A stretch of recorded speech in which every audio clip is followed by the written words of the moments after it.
Sejam bem-vindos ao terceiro episódio do nosso Performance Cast. E hoje nós vamos falar sobre alta performance, Olimpíadas, mindset. Nós temos um convidado muito especial, né, Cris? Hoje é um dia pesado, Muita coisa boa hoje. Quem é que é o nosso convidado de hoje? Então, hoje o Diogo Sclebin está com a gente. É um cara que eu admiro muito. Ele fez muito pelo nosso país. Ele ajudou a desenvolver o triatlon, o esporte no Brasil, através da vida dele, dos treinamentos, das competições. Ele foi um cara que desbloqueou muita coisa e o esporte cresceu muito através dele. Já foi nos Jogos Olímpicos do Rio de Janeiro e em Londres. Para mim não esquecer nada, Diogo Sclebin. Quem é Diogo Sclebin? Pergunta difícil. Deixa eu tentar responder. Vamos lá. Carioca, pai de 3 filhos, casado, virei mineiro, vim para cá com 24 anos, hoje eu tenho 43 anos, filho de uma advogada e um médico, atleta profissional, professor de educação física, pai de 3, acho que eu já falei, né? Isso, um apaixonado pelo esporte e um pai dedicado. Ótimo. Incrível, Diogo. Diogo, assim, a gente tem uma pergunta que é clássica para todo mundo. Se fosse para você definir alta performance em contexto geral, inclusive incluindo o esporte ou não, como que você definiria alta performance? Excelente pergunta. Acho que alta performance é uma dedicação exclusiva ao êxito em alguma coisa, seja um êxito esportivo, um êxito empresarial, seja o que for, mas acho que alta performance é você se munir ao máximo de informações e de tempo e de disciplina, seja lá o que for, para atingir o alto nível naquela área, né? Não só no meio esportivo. Acho que essa seria a resposta de uma forma mais breve possível. Não, ótimo. Então, Diogo, vamos voltar um pouco no tempo. A gente sabe que o ciclo olímpico é um ciclo de 4 anos. Acaba que o atleta, quando ele entende que ele vai para um ciclo olímpico, que ele vai para os Jogos Olímpicos, o cara já treina desde cedo. Quando você virou a chave, entendeu, eu sou profissional, eu tenho chance de ir para os Jogos Olímpicos? Inicialmente eu comecei no triatlo sem pretensão de me tornar um atleta profissional. Acho que foi desencadeando a minha disciplina com o treinamento, o meu resultado foi aparecendo em nível, né, regional, em nível amador principalmente. Fui campeão amador de triatlo em 2005 no Havaí, onde eu conheci minha esposa. Então, assim, acho que eu fui evoluindo aos poucos e eu comecei a primeira prova internacional no profissional já foi em 2006.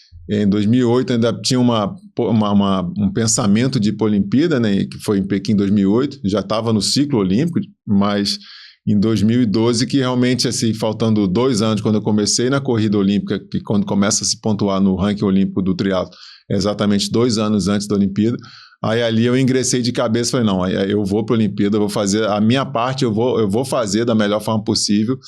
E faltando 1 ano eu tinha uma certa certeza de que eu iria, mas uma certeza assim, a minha parte eu estou fazendo e ela vai ser suficiente para eu conseguir uma vaga. Agora, se essa vaga vai ser minha, se eu vou lesionar ou se eu posso ser atropelado, isso eu não sei, mas assim, o meu papel eu estou cumprindo, o meu desempenho, a minha disciplina, a minha dedicação 100% voltada a isso, eu estou fazendo, eu estou cumprindo e vai dar certo. Mas a certeza mesmo, eu acho que é só na hora da largada ali, quando tudo dá certo e a gente consegue ter um êxito de conseguir largar nos Jogos Olímpicos representando o país, que é uma experiência assim única. Ótimo. E quando realmente que você começou no triatlo? Se fosse para você identificar assim, como que você fez para virar essa chavinha e falar assim, bom, realmente eu sou um atleta de alta performance, eu sou um atleta profissional de triatlo? Eu comecei no esporte com 12 anos, fazendo natação no Fluminense, eu morava ali do lado, então minha mãe me colocou na natação, então eu já aprendi a nadar relativamente cedo, né, 12 anos. Com 15 eu fazia umas corridas de rua, com 17 já fazia umas viagens pela região sudeste de bicicleta, assim, de 100, 200, 300 quilômetros em vários dias. E com 17 para 18 anos, isso no início do ano 2000, eu resolvi fazer triatlo, mas assim, como eu falei, sem pretensão de me tornar um atleta profissional. E fui evoluindo, e assim, a minha disciplina, eu treinava com a Márcia Ferreira lá no Rio, que foi uma atleta profissional também, e a minha disciplina, eu me lembro que uma vez até ela ficou triste comigo, que eu falei, não, nunca vou ser atleta profissional e tal, e na cabeça dela eu já era, pela disciplina que eu tinha com o treinamento.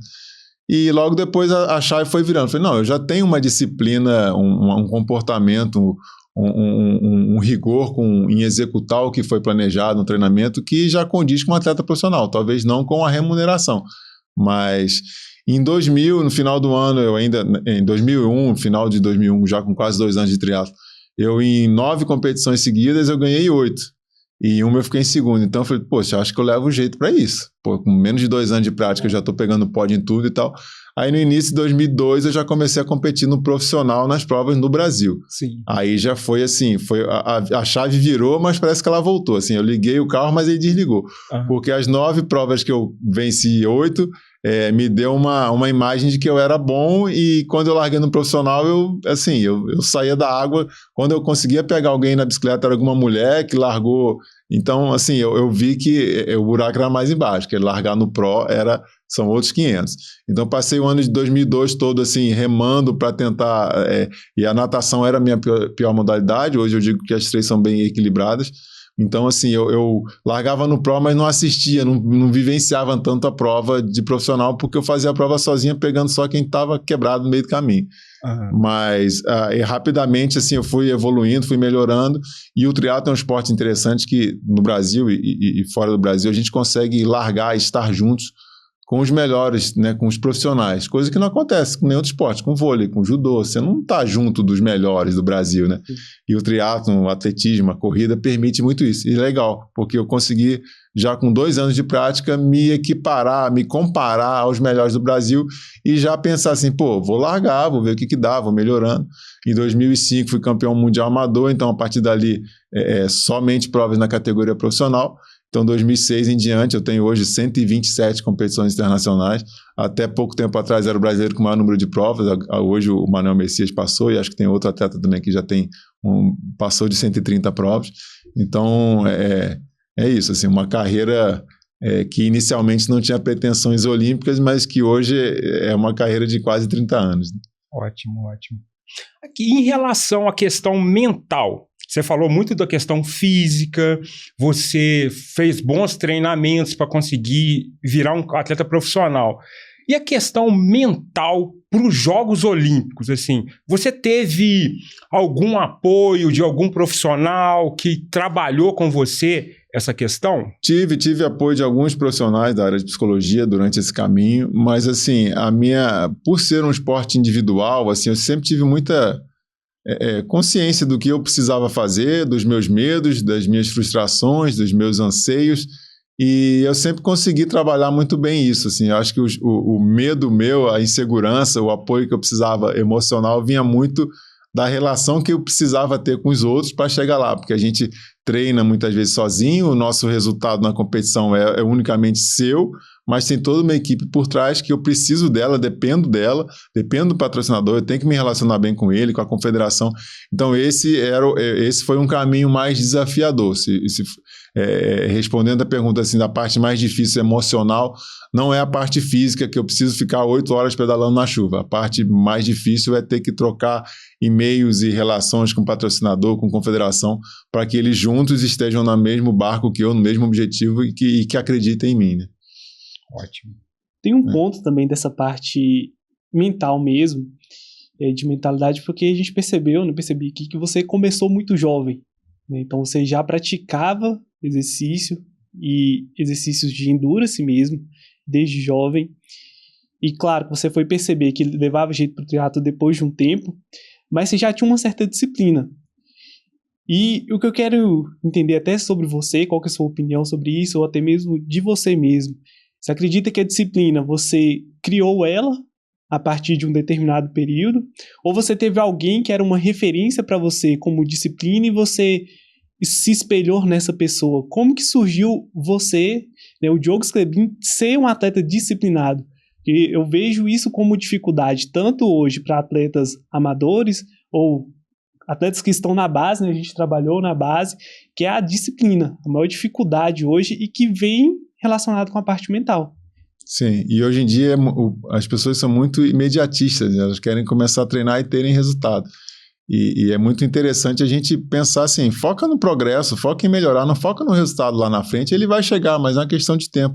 Então, acho que desde cedo eu aprendi, assim, faz o seu diariamente que você vai chegar lá. E essa disciplina, não sei de onde eu extraí, eu acho assim, a minha mãe, ela estudou durante 9 anos para passar no concurso na Defensoria Pública no Rio, então acho que vem de dentro de casa, assim, eu não acho difícil ter essa disciplina, assim, e as pessoas muitas vezes admiram, e eu às vezes eu fico nadando numa piscina e que do lado tem uma churrasqueira. E as pessoas às vezes estão lá no churrasco sábado e assim, me vêm nadando e falam, nossa, mas você tem tanta disciplina e tal. Isso aqui é meu trabalho. Da mesma forma que você olhar lá na portaria, tem um porteiro e ele está lá, disciplinadinho, paradinho, sentado, abrindo porta, fechando porta. Então, assim, ninguém precisa me cobrar para eu cumprir o que eu tenho que fazer. Sabe? Então, acho que isso está muito bem delimitado e hoje eu vejo que tem muita gente que peca nisso, né? Precisa de alguém cobrando para... E desde cedo, eu não gosto de feriado, assim, a maioria dos empregos a pessoa busca o feriado porque ela não trabalha e a remuneração muitas vezes continua sendo a mesma. Eu falo assim, não, eu preciso produzir, esse feriado está me atrapalhando, eu preciso, né? Então, assim, eu busco sempre produzir e para depois disso receber. E muitas vezes as pessoas hoje em dia, numa entrevista de emprego, o entrevistado faz mais perguntas do que o possível patrão, né? Ela fica assim, sempre querendo entender e saber o quanto é que eu vou ganhar. Não, primeiro eu quero saber se você está disposto a trabalhar.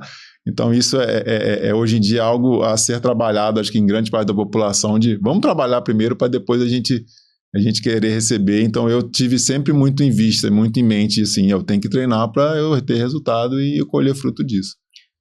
Não, e é muito interessante que eu já vi você falando nas redes sociais, que é o seguinte, aí você tá um feriado, a piscina do lado da churrasqueira, você tá nadando, aí o que você tá fazendo? Pô, tô trabalhando, né? É muito interessante isso, que às vezes o cara tá te vendo nadando, tá te vendo correndo na rua, tá achando que é lazer, mas não, é sua profissão. Isso é difícil de fazer com que as pessoas entendam e, na verdade, eu não tenho mais essa pretensão. Eu tenho que treinar e cumprir o meu cronograma, minha planilha. Mas se as pessoas não entendem, não tem problema. Não precisam entender. Sim, sim. Aqui, outra coisa. Em relação aos Jogos Olímpicos de Londres e o do Brasil, o que você viu de diferença assim, na questão da preparação? Aqui no Brasil, é mais plano, lá é mais subida. Teve alguma diferença na sua preparação para esses 2 Jogos Olímpicos? A competição do Rio, ela teve muito mais subida, né? Então, a gente teve que treinar, e eu moro num local onde tem uma subida semelhante, tanto na inclinação quanto na distância. Então, eu treinei muito na minha piscina externa, que era uma temperatura mais equivalente ao mar de Copacabana, fazia várias vezes essa subida e em Londres já não tinha tanta subida na bike. Então a gente, claro, reconheceu o percurso com 1 ano de antecedência. Há sempre um evento teste em qualquer competição olímpica de qualquer esporte. Há sempre um evento, geralmente 1 ano antes, onde os atletas e os árbitros todos testam todo o percurso, iluminação, tudo. É um evento teste que, assim, o nome já diz, é evento teste. Então a gente já tem em mente, a subida do Rio era bem íngreme na bike, então a gente tinha que levar um jogo de marchas ali que fosse compatível com aquela subida, para não ter que de repente parar no meio do caminho e empurrar a bicicleta. Então, assim, a gente tem todo um estudo, o triatlo e a maioria dos esportes, eles não são somente praticados ali, não é só a parte do suor, né? O futebol, então você pode falar melhor do que eu isso. É muita tática, é muita planilha ali, é muito número, muita estratégia envolvida para que a gente chegue e esteja mais bem amparado possível, conhecendo o melhor possível os adversários e as condições climáticas e do local para que a gente tenha um papel bem executado ali, né? Ótimo. E nesses 2 jogos, teve diferença para você entre estratégias nutricionais? Porque você é um longo período, né, de prova, obviamente vai ter demanda possivelmente diferente, pois você falou que tem mais subidas, vai ter mais inclinação, possivelmente você vai demandar mais força, demandar mais gasto energético. Você teve alterações ou teve estratégias semelhantes? O Rio, por ser mais quente e a tendência da prova ser mais longa, né, são os mesmos 40 quilômetros, mas com subida tende a bike ficar mais lenta e tal, e o clima mais quente, então a hidratação era algo que a gente tem que preocupar muito, coisa que em Londres, por estar um pouco mais friozinho, a água estava bem gelada e tal, a gente não preocupa com a hidratação, mas sabe que o volume a ser ingerido não é o mesmo que a gente tem que ingerir no Rio. Sim. Mas o lance do carboidrato, isotônico, tudo, a gente já treina bem, para até o sabor que a gente vai tomar durante a prova, a gente já tem que saber certinho. Então, muitas vezes a gente vai para o Japão, que é difícil a gente ler um rótulo de alguma coisa. A gente leva o nosso isotônico, leva só a água, que às vezes não leva, mas assim, toda a comida, principalmente a comida pré-prova, o café da manhã, ou o almoço, que às vezes as provas lá fora acontecem no meio da tarde, a gente leva tudo para evitar de, comer uma coisa que não digerir bem e tal. Você faz uma longa preparação para depois pecar num detalhe que pra gente é pequeno, não vou comer na rua, vou comer no... E a confederação até que fazia um trabalho muito bem feito, junto com o Sérgio Santos, português, que era o técnico da seleção, que a gente ia para vários locais, vários hotéis do mundo, e chegava lá, parecia que até a panela era a mesma. Assim, cara, é a mesma castanha, é o mesmo salmão, é o mesmo peixe, é o mesmo frango, é o mesmo arroz. O que vocês fizeram? Vocês estão importando isso? E realmente era uma preocupação que a gente tinha que ter, de fazer com que a alimentação fosse dentro do que a gente estava acostumado. Não digo o que é o melhor para você. Talvez eu nem saiba o que é o melhor para mim, mas o que você está acostumado? Então, nesse caso, não vamos mudar. Na reta final de uma competição, vamos tentar mudar num treino ou outro, mas não aqui. Então, isso tem que ser muito bem cuidado para não haver falhas e que possam comprometer. Eu tive uma dificuldade maior quando eu parti para longa distância, que aí a ingestão de bebida e comida tem que ser absurdamente maior. Fala-se muito em 1 grama de carboidrato por quilo de peso por hora, então eu tenho 84 quilos hoje. Eu tenho que consumir 84 gramas de carboidrato por hora. A prova dura 9 horas, então assim, é uma conta absurda. E isso eu tinha dificuldade, porque o Ironman não é tão baixa intensidade, é uma distância que tem uma pegada assim, a gente pedala 40 por hora, a gente corre a 15, 16 km por hora. Então, colocar comida para dentro e assimilar e continuar correndo sem ter um desconforto gástrico e tal. Então, eu tive dificuldade porque na vida inteira eu não precisava comer tanto durante a prova. Era um isotônico ou outro ali e tal. E no Ironman eu penei um pouco para adaptar esse lance de continuar pedalando em altíssima intensidade, colocar comida, bebida para dentro e abastecer em movimento e tal. Então, foi um desafio à parte assim, que dificultou uma coisa. Mudei de esporte praticamente. Incrível, incrível. E se teve algum alimento inusitado que você teve que ingerir durante essas provas? Eu já vi, assim, muito que quem pratica o Ironman, o triatlo em si, gosta muito de Coca-Cola durante as competições. E Coca-Cola é um alimento bom na longa distância, assim. Eu quase não tomo refrigerante no meu dia a dia, mas em muitos treinos longos de bicicleta, o que me salva, o que me ressuscita é a Coca-Cola. Até porque a Coca-Cola ela está disponível em qualquer posto de gasolina, na BR, em qualquer lugar. Eu não vou conseguir um Gatorade de sabor tal, ou então um outro gelzinho que eu gosto, que eu prefiro. Então a Coca-Cola a gente para em qualquer boteco, a gente bebe e ressuscita, só que muitas vezes a gente tem que continuar tomando aquela Coca, que às vezes ali no bar ela tá geladinha, mas se a gente coloca na nossa garrafa, rapidamente ela fica quente, porque há uma hipoglicemia de rebote. Se eu tomo 1 litro de Coca, volto a pedalar, tenho uma ressuscitada boa, daqui a 15, 20 minutos, meia hora, eu entro num buraco de novo e assim, parece que eu tenho que chamar um Uber para me resgatar. Então a Coca-Cola ela entra ali no meio para o final do treino para te ressuscitar e que você consiga continuar tomando até chegar em casa, senão o prejuízo pode ser maior do que o benefício quando você tomou, né? Então, tem 2 pontos que eu acho muito interessantes. Primeiro, a gente entender que alta performance é completamente diferente de saúde. E a saúde também ela é muito subjetiva. Então, para você que estava ali participando de uma prova que tinha 9 horas de duração, fazer 9 horas contínuo de exercício, é um alimento que, no final das contas, é um recurso ergogênico na realidade, né? Ele vai melhorar o seu desempenho. Não é talvez um alimento, não é tão saudável comer tanto gel, mas para aquela prova, para aquele momento, é o melhor.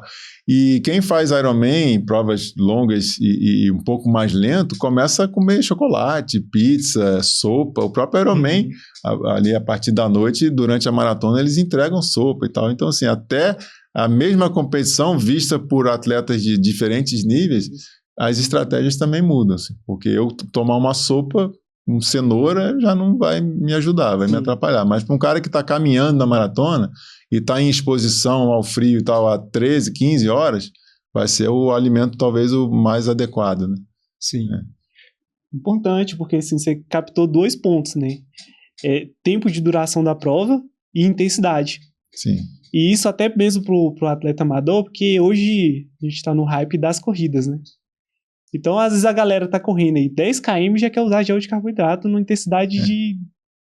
Nem sei te falar a intensidade, né? Um pace de 7 quer usar gel de carboidrato. E talvez não tenha necessidade.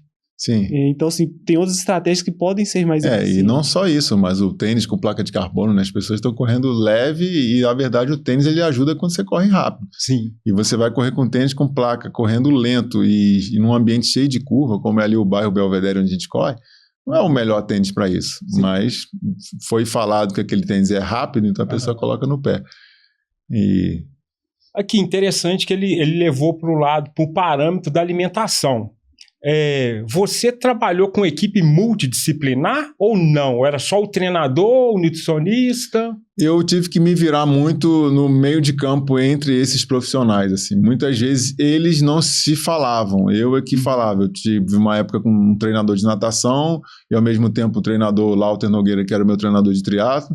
Então, às vezes, eu tinha que fazer essa ponte. E quando eu comecei também no Rio, eu nadava no Fluminense, né? Eu fazia parte da equipe de natação, mas a minha treinadora, Márcia Ferreira, prescrevia corrida e bike. Ela não sabia o que eu fazia na natação.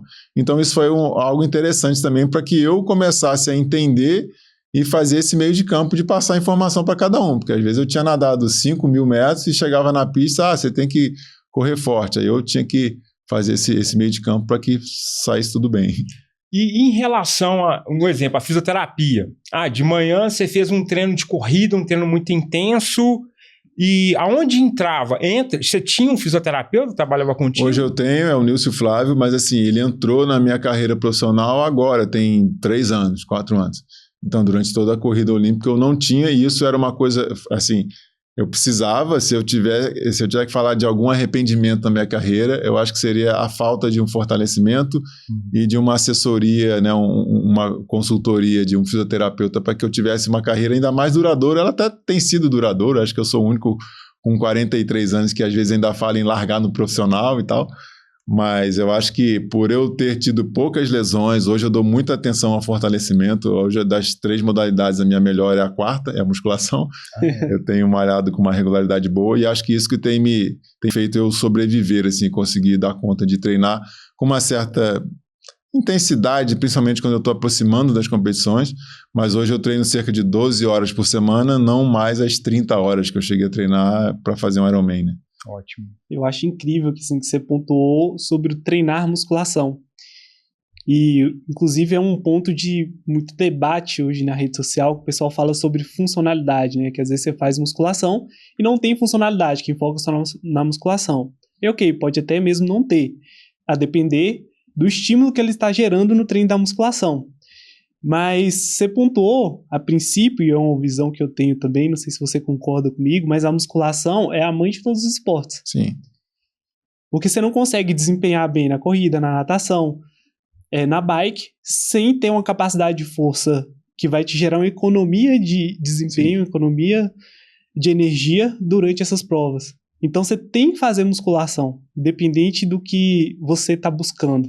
Independente do que você está buscando, seja performance, seja viver, seja brincar com o netinho, eu acho que a musculação é necessária.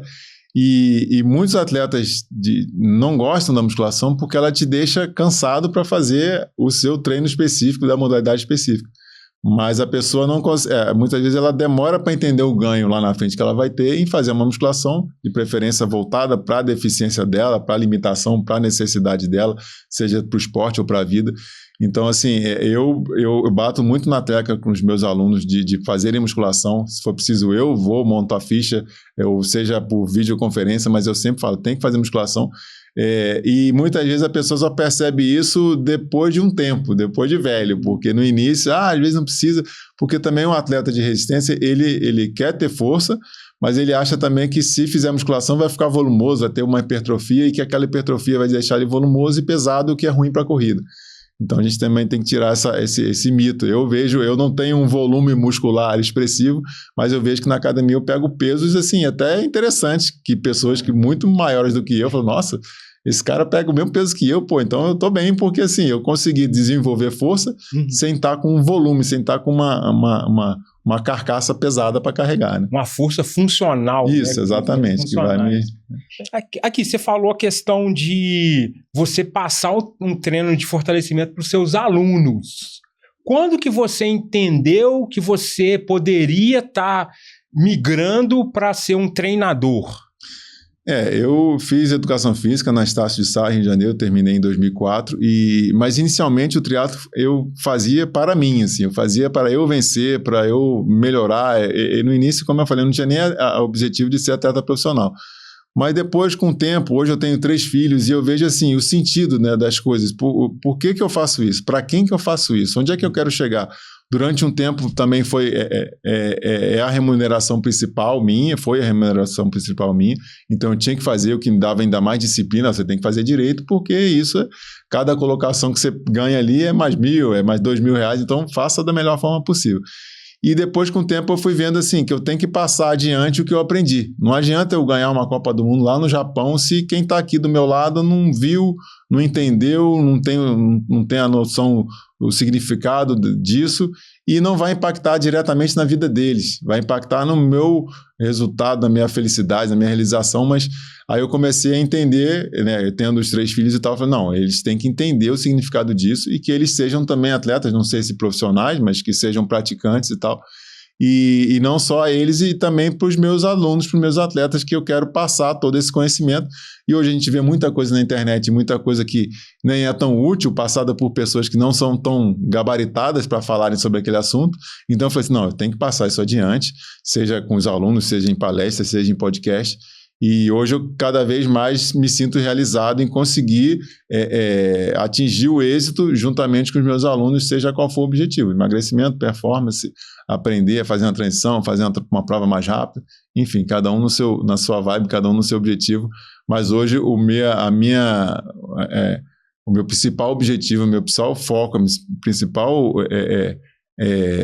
objetivo mesmo é contribuir para que as pessoas tenham êxito na prática esportiva relacionada ao triatlo, né? Se a pessoa quiser uma orientação minha quanto ao futebol, eu vou te indicar. Não vou pegar essa parte, mas assim, o que for relacionado a triatlo, natação, bike, corrida e a musculação voltada para o triatlo, eu estou aí para ajudar. Ótimo. Acho que é muito... A gente já falou um pouco sobre isso em outros episódios, né, Cris? Sobre transbordar, né, tudo que a gente tem de conhecimento, de informação, e que a gente está aqui realmente para servir, né, outras pessoas, servir naquilo que a gente é bom, no que a gente gosta. Você, como atleta de triatlo, é uma referência para muitas pessoas, eu tenho certeza disso, muitos atletas, e não tem pessoa melhor do que você para falar sobre triatlo, porque você viveu isso.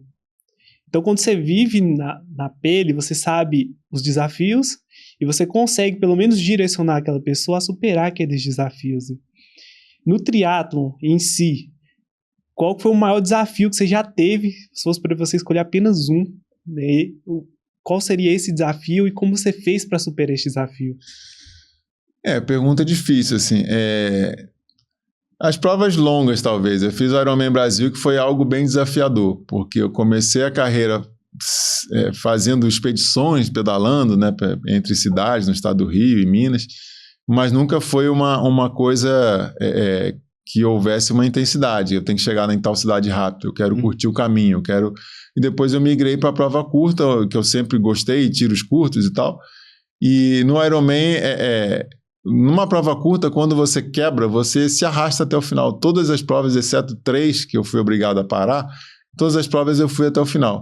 E na prova curta, isso é fácil falar isso, porque está chegando. Quando você quebra, já passou da metade, vai. No Ironman é diferente, porque você quebra e você ressurge em vários momentos da prova. E a prova é muito única, é uma tensão muito grande. Eu vivia com os outros atletas em provas curtas, os mesmos atletas que começaram a fazer prova longa também, e a gente não conversava tanto antes da prova e na semana como a gente conversava na prova curta, porque a prova curta, por mais que seja de extrema importância também, os Jogos Olímpicos, os Jogos Pan-Americanos, ela é curta e sempre na semana seguinte tem outra. O Ironman é muito um treinamento só para aquela prova durante quase um ano inteiro. Então é um desafio muito grande. Então, assim, pedalar na chuva, cair uma suplementação sua, tudo isso é muito difícil. Então, acho que o Ironman Brasil foi a prova mais desafiadora, assim. Foi a prova mais longa e eu estava estreando já com 40 anos, eu acho, e foi bem desafiadora de assim, ser experiente no triatlo, mas estar ali pela primeira vez disputando com outros atletas com 40 Irons na bagagem. Então, eu diria que foi Ironman Brasil 2022. Né? Fantástico. E como ter resiliência mesmo, mental, para conseguir chegar até o final dessas provas. Que eu vejo assim, o exercício de endurance, se você consegue ali treinar, né, não só treinar, mas se você consegue participar daquela prova numa intensidade mais baixa, a capacidade energética você vai ter para chegar até o final da prova. Só que, ao mesmo tempo, a gente não depende só da capacidade energética, que aí vem a parte mental, vem a parte de dor. Então você começa a ter dor no dedinho do pé. E você arrastar isso por muito tempo exige muita resiliência mental. Como que você fez, né, para driblar todos esses desafios que com certeza você teve, tanto na preparação quanto no dia da prova, né, e como você indicaria também para as pessoas fazerem isso em casa, tentarem procurar às vezes uma forma delas desenvolverem, né, o que seria melhor para elas ter essa resiliência mesmo, seja no triatlo até mesmo na corrida. Sim. Né? Eu acho que é a capacidade de pensar assim, só mais 5 segundos, só mais 5 segundos. E por mais que a prova dure 10 horas, né? E eu acho que vence quem tem a maior capacidade de lidar com as adversidades, de lidar com as dificuldades que aparecem na prova. Porque quando a gente planeja o treinamento e a participação numa prova, a gente tem um planejamento de que tudo vai sair redondinho. Não vai chover, a minha garrafa não vai cair, o meu pneu não vai furar, eu não vou cair, o mar vai estar flat, vai estar tudo perfeito. E a gente esquece que, às vezes, na largada a pessoa já cai. E eu lembro uma vez uma aluna assim, falou assim, pô, aí na largada eu caí numa prova curta. Aí eu já desanimei, falei, pô, mas com 10 segundos de prova você desanimou porque você caiu. E eu lembro num Fast Triathlon, uma prova que era transmitida pela Globo, que eu caí logo no início, assim, foi um capote assim muito feio, eu já caí levantando e todo mundo viu isso, era ao vivo na Globo e tal. E durante a prova eu esqueci daquilo, assim, é tão normal a gente cair e tal, e levantar. E as pessoas depois, quando eu cheguei em casa, não, mas você caiu, né, o argentino que te derrubou e tal. Eu falei, cara... Quase que eu nem lembrava daquilo, porque é tão normal as coisas irem acontecendo, a gente aprender e saber lidar com isso.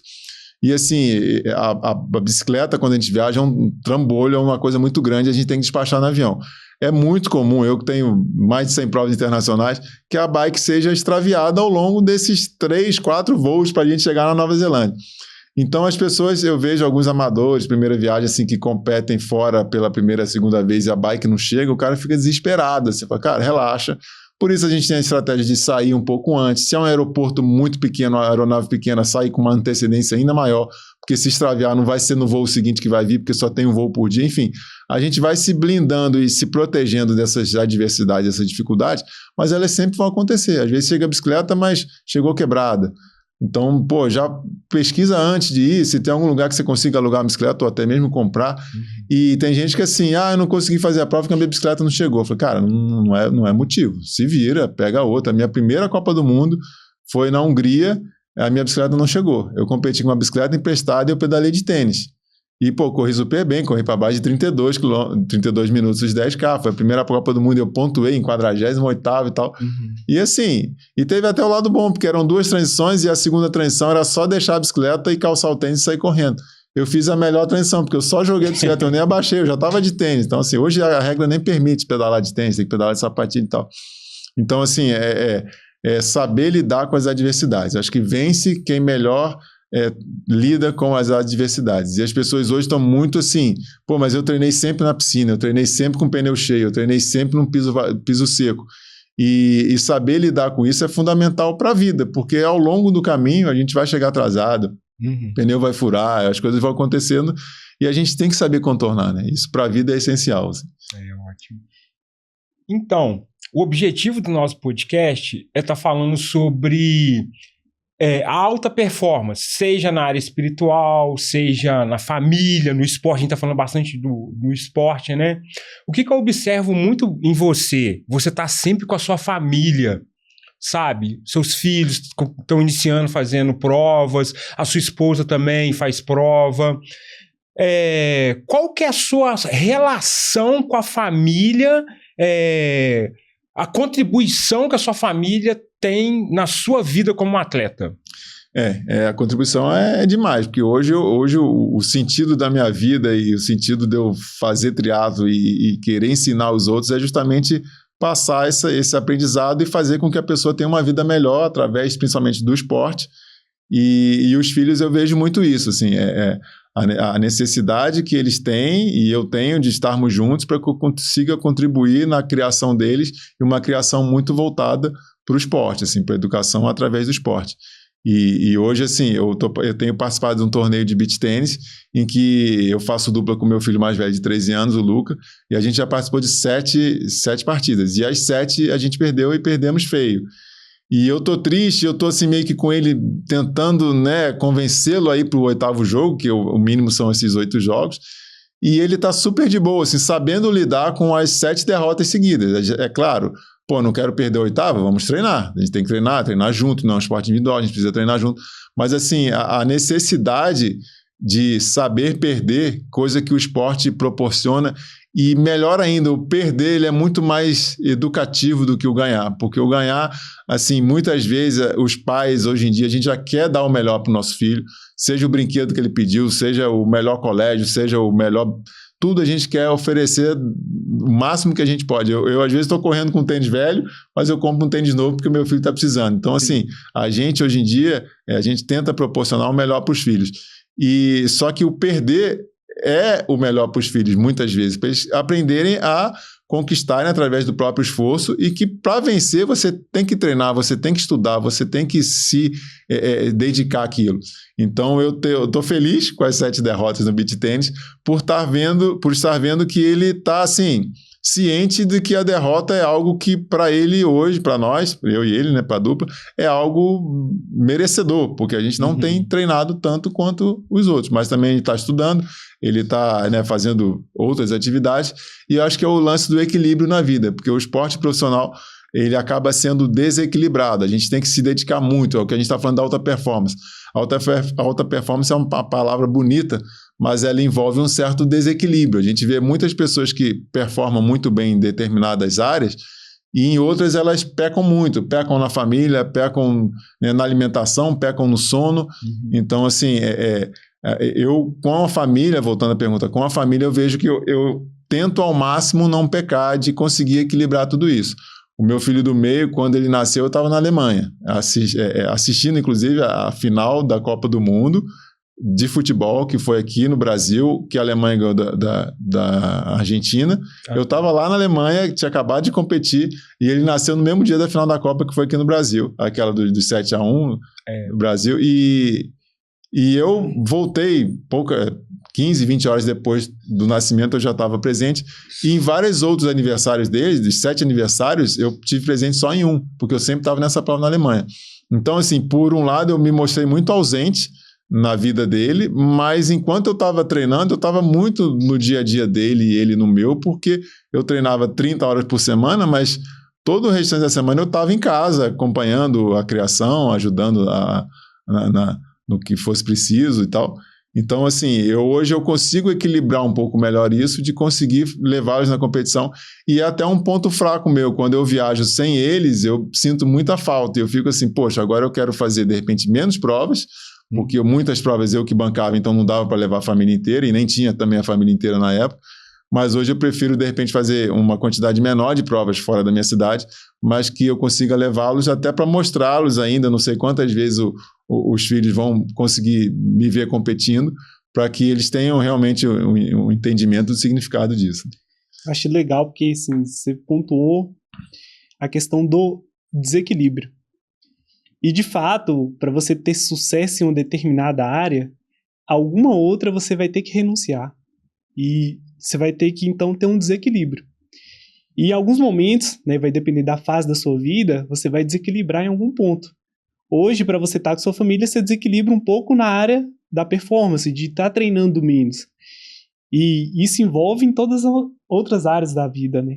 Eu falo isso com todo mundo, tanto com relação à performance, tanto com relação à vida e também da alimentação em si. Então, se eu quero emagrecer, por exemplo, eu vou ter que abrir mão de alguns determinados alimentos para mim conseguir chegar naquela composição corporal que eu busco, na saúde que eu busco em si. Afinal, a gente tem que, de fato, para chegar naquele resultado, ter uma consciência de que precisa de ter renúncias, né? E um ponto muito legal que eu achei também que você falou sobre aprender com as derrotas, né? Que, inclusive, eu já li isso em algum livro, que não existe derrota em si, né? É uma derrota temporária. E que você, de fato, só consegue ter sucesso quando você tem várias derrotas consecutivas, que são nelas que você tem aprendizado. Que a pessoa que chegou e acertou, conseguiu ganhar na primeira vez, ela possivelmente não vai ser a melhor naquilo. Porque ela não tem mais o que aprender. O ego vai tomar conta dela ali. E você tá transmitindo isso pro seu filho, que é uma coisa que eu vejo que na geração hoje é difícil. É difícil as pessoas, de fato, entenderem o não, entenderem que que exige um determinado esforço para conquistar aquele objetivo em si. E isso vem passado do convívio, né? Sim. Do convívio. E hoje ninguém assiste um vídeo tão longo, hoje ninguém lê o manual. As pessoas querem pescar, mas não querem aprender a mexer na vara, não querem, né? Quer o peixe. Se o papai puder me dar o peixe, melhor ainda. Então isso é interessante, porque a gente tem que, né, primeiro amolar. Às vezes a gente passa para derrubar uma árvore, a gente passa 90% do tempo amolando o facão ali para depois conseguir derrubar a árvore. Aqui, a gente já está chegando no final, mas tem uma pergunta que eu fiquei curioso. Você conheceu sua esposa no Havaí? Conta essa história pra gente. A minha primeira competição para fora da região sudeste do Brasil foi logo para o Havaí, no final de 2005, outubro de 2005. Era o Campeonato Mundial Amador de Triatlo na distância olímpica sem vácuo. E eu fui, assim, meio que decidi em cima da hora. Tive a ajuda de algumas pessoas para embarcar, para visto, para dólar, para aquilo tudo. E ela foi também. E eu até brinco com ela porque eu fui campeão mundial amador na minha faixa etária e no geral amador. Naquela época, naquela prova não tinha categoria profissional. E ela também foi top 100, que eu brinco. Ela foi a 97 das 105 que largaram na categoria dela, da faixa etária dela. E lá a gente começou a namorar, eu voltei campeão mundial amador, então a confederação já me chamou para compor uma equipe de jovens talentos que morávamos lá em Vila Velha, mas fiquei 2 meses lá, estava começando namoro e já nem voltei para o Rio de Janeiro, que sempre foi minha cidade, né, até 24 anos. Aí eu vim direto para Belo Horizonte, onde tinha uma estrutura, né, de uma equipe que tinha o Thiago Vinhal, tinha o Adriano Saqueto, o Luiz Francisco, né, o Chicão, tinha uma turma boa. Eu falei, lá dá para eu treinar melhor do que em Vila Velha e melhor ainda que o Rio, porque o Rio acordava muito cedo de madrugada para pedalar, porque não tinha uma estrutura boa e o clima também muito quente. Então eu vim para BH muito por causa dela, que eu a conheci, estávamos no início do namoro e tal. E desde o início de 2006 que eu não saio de BH como residência oficial, né? Saio muito para viajar e tal, mas passou a ser minha casa. Hoje eu sou até cidadão honorário de Belo Horizonte e aqui crio meus filhos, aqui passou a ser minha casa muito por causa dela. E ela nem é mineira, eu fui até carioca, não se dá bem com paulista, né? E eu descobri que eu casei com uma paulista, ela não é mineira, ela é de São José dos Campos. Maravilha, Diogo. Para a gente finalizar mesmo, você pudesse resumir, né, ou pudesse dar uma orientação para quem busca começar o triatlo ou começar qualquer esporte, pelo menos no meio amador, qual que seria a frase que você diria para essa pessoa, né, que está começando, quer modificar de vida, quer transformar seus hábitos? O que você indicaria para ela? É difícil ser tão breve em uma frase, mas acho que são muitas coisas. É a disciplina, é a constância, a regularidade, porque as pessoas hoje vão muito no imediatismo de eu estou inscrito no meio Ironman daqui a 3 meses. Eu falo, não, peraí, vamos primeiro aprender a nadar, vamos primeiro a correr atrás de aprender a fazer o movimento, entender as distâncias, ter uma época necessária de treino. Mas eu acho que eu hoje, todos os alunos, por mais que cada um tenha um objetivo, eu sempre costumo direcioná-los de uma forma que eu gostaria que eles que estejam praticando esporte daqui a 5 anos, talvez não o triatlo, mas só a corrida, ou só a escalada, ou só o futebol. E então eu fico sempre tentando auxiliar as pessoas dentro do objetivo delas, mas que também seja algo saudável, prazeroso e que tende a ser mais duradouro, essa prática. Então, acho que a dica é muito essa. Faça de uma forma que seja saudável, leve, progrida de forma lentamente, não queira emagrecer 10 quilos em um mês. Talvez você até consiga, mas não vai ser duradouro. Ótimo. Perfeito, resumiu bem.